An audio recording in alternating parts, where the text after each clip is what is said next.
1912 թվականի ապրիլի 10-ն էր։ Տիտանիկը Աութհեմփթոնից սկսեց իր առաջին ուղևորությունը։ Օրվա ընթացքում Տիտանիկի ռադիոկայանն ընդունեց 7 սառցային նախազգուշացում, սակայն նավը շարունակեց ընթանալ, գրեթե առավելագույն արագությամբ։ Այն դուրս եկավ Ատլանտյան օվկիանոս 1317 ուղևորներով և 908 հոգանոց անձնակազմով։ Տիտանիկ նավի առեղծվածային պատմության հետ կապված շատ վարկածներ կան։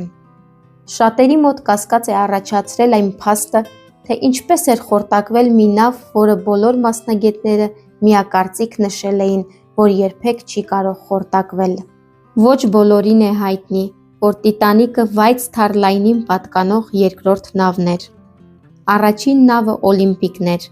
Նավերը իրարից տարբերվում էին միայն երկարությամբ։ Օլիմպիկը Տիտանիկից 8 սանտիմետրով կարճ էր։ Առանց տեսնելու նրանց անունները միմյանցից տարբերելը գրեթե անհնար է եղել։ Օլիմպիկը Տիտանիկից 1 տարով մեծ էր և արդեն հասցրել էր 12 անգամ անցնել Ատլանտյան օվկիանոսը։ Օլիմպիկի ճակատագիրը նույնպես ցավալի էր։ 1911-ից նավը ղեկավարում էր կապիտան Էդվարդ Սմիթը։ Երբ Օլիմպիկը առաջին անգամ ծով դուրս եկավ, նրան բախվեց բրիտանական զրահապատ ինքնաթիռը, սակայն դատավարությունը որոշեց, որ մեղավոր է Օլիմպիկը։ Այնուհետև Օլիմպիկը ևս մեկից ավելի անգամ վթարների ենթարկվեց, մեծ վնասներ հասցնելով ընկերությանը։ Եվ քանի որ նավը ապահովագրված չէր և նրա համար ապահովագրական փոխհատուցում չէին կարող ստանալ, և որ չկորցնեին հսկայական գումարներ, այդ ժամանակ բրիտանական ընկերությունը մտածում և որոշում է 1912 թվականին հսկա Տիտանիկի անվան տակ օվկիանոս հանել վթարված Օլիմպիկին, որը ըստ իրենց պլանավորածի պետք է բախվեր այսբերգի կտորին և տեղի ունենար վթար, իսկ Տիտանիկը պետք է լիներ մոտակայքում, որ ամեն ինչ տեղի ունենար այնպես, ինչպես պլանավորել էին։ Այդ միջոցով վնաս կրած ընկերությունը հնարավորություն կստանար ստանալ վնասի փոխհատուցում Տիտանիկի համար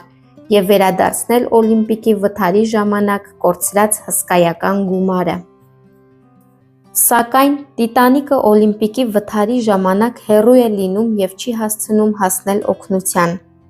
և այսպիսով նրանց երկար մշակված պլանը ձախողվում է։ Այս վարկածը հերքվեց միայն 73 տարի անց։ Օվկիանոսագետ ամերիկացի պրոֆեսոր Ռոբերտ Բալարդը առաջինը հայտնաբերեց մահացած Տիտանիկի բեկորները։ Օվկիանոսի հատակ իջման ժամանակ գտել և լուսանկարել են Տիտանիկ սերիական համարով պտուտակ 401 թվով։ Օլիմպիկի թիվը 400-ն էր։ Բոլոր նրանք, ովքեր հավատում են այս վարկածին, պնդում են, որ Տիտանիկի որոշ մասեր օգտագործվել են Օլիմպիկի նորոգման վրա։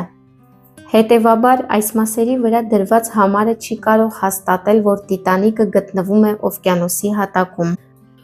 Ըստ մյուս վարկածի, նավը խորտակվել է, որովհետև այն կառուցողները հպարտությամբ արտահայտություն են արել, թե նույնիսկ Աստված այն չի կարող խորտակել։ Այդ արտահայտությունն անողը կարծես ձեռնոց է նետել Աստծուն, իսկ Աստված երբեք չի ծաղրվում։ Ըստ երրորդ վարկածի, Տիտանիկի խորտակման պատճառ է եղել վառելիքի պաշարների բունկերում տեղի ունեցած հրդեհը։ Ըստ բրիտանացի լրագրողի, հրդեհը սկսել էր նախքան Սաութհեմփթոնից դուրս գալը։ Հրդեհի մասին նավի սեփականատերերը տեղյակ են եղել և հանձնարարել են հանգցնել այն։ Մի քանի շաբաթ նավի 12 հոգանոց անձնակազմը փորձել է հանգցնել հրդեհը, բայց նրանց ջանքերն ապարդյուն անցան։ Հրդեհը ջրում չհանգեց։ Ջերմության հետևանքով նավի երեսպատումը թուլացել էր, և երբ նավը բախվեց այսբերգի կտորին, նավի վրա մեծ փոս առաջացավ, և նավը կիսվելով երկու մասի անցավ օվկիանոսի հատակը։ Այս վարկածը հաստատված է։ Սակայն կա նաև չորրորդ վարկած։ Ըստ չորրորդ վարկածի, Տիտանիկի խորտակումը եղել է պլանավորված ծրագիր, որի ետևում կանգնած է եղել ամերիկացի մեծահարուստ Ջեյմս Մորգանը, որը կողմ էր այն գաղափարին, որ Ամերիկայում ստեղծվի կենտրոնական բանկ։ Սակայն նրա կոլեգաները, որոնք նույնպես մեծահարուստներ էին, համաձայն չէին նրա գաղափարին։ Այնպես էր ստացվել, որ Տիտանիկ նավի վրա էին նաև նրան խանգարող և իր հետ ոչ համակարծիք մեծահարուստները։ Ասում են, որ Ջեյմս Մորգանը ևս պետք է լիներ Տիտանիկ նավի վրա, սակայն նա վերջի պահին չեղարկում է իր տոմսը, տարբեր պատճառաբանություններ առաջ բերելով։ Երբ 1912 թվականի ապրիլի 14-ին, այդ չարաբաստիկ օրը, այսբերգի կտորը առանձնանում և հայտնվում է Տիտանիկ նավի ճանապարհին,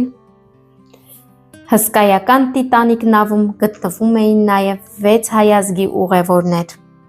Նրանցից միայն 2-ին էր հաջողվել ողջ մնալ։ Հետաքրքրական էր նաև այն փաստը, որ Օլիմպիկի առաջին ճամփորդության ժամանակ նավապետն էր Էդվարդ Ջոն Սմիթը,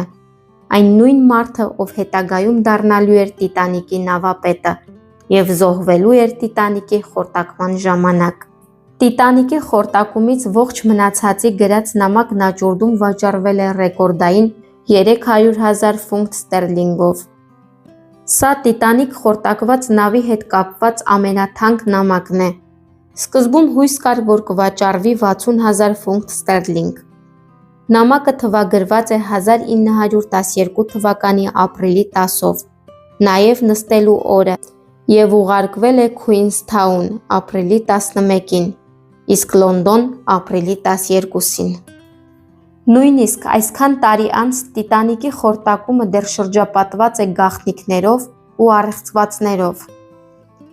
Անկախ նրանից, թե դա չար ճակատագիր էր, թե ողբերգական դժբախտ պատահար, սառույց կամ կրակ, այս աղետը դեռ հուզում է հետազոտողներին և հասարակ մարդկանց։